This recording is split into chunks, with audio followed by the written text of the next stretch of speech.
Jean-Claude Van Damme, que le célèbre acteur belge. Il a marqué le monde du cinéma par ses nombreux rôles dans des films incontournables.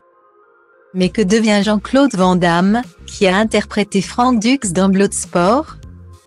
Deux figures parmi les plus grandes stars francophones du cinéma. En 1988, Jean-Claude Van Damme n'a eu que des petits rôles dans le monde du 7e art quand il décroche le rôle de Frank Dux dans Bloodsport. Dans ce dernier, l'acteur belge donne la réplique à plusieurs célébrités, comme Forest Whitaker ou encore Donald Gibb. Une expérience qui lui permet d'enchaîner les rôles à l'écran. En 1992, il apparaît au casting du film Universal Soldier. Puis Timeco 2 ans plus tard. Dès lors, Jean-Claude Van Damme est certain d'avoir fait le bon choix de quitter sa Belgique natale pour rejoindre les États-Unis. Les années défilent et JCDV, comme certains le surnomment, enchaîne les rôles à l'écran.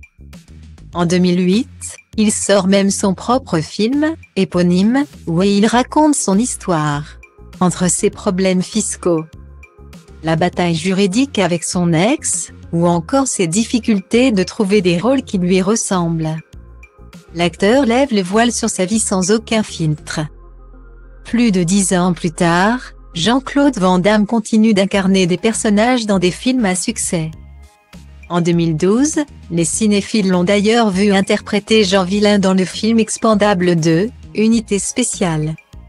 Il est aussi apparu dans le rôle de Maître Durand dans Kickboxer, Vengeance et Kickboxer, l'héritage.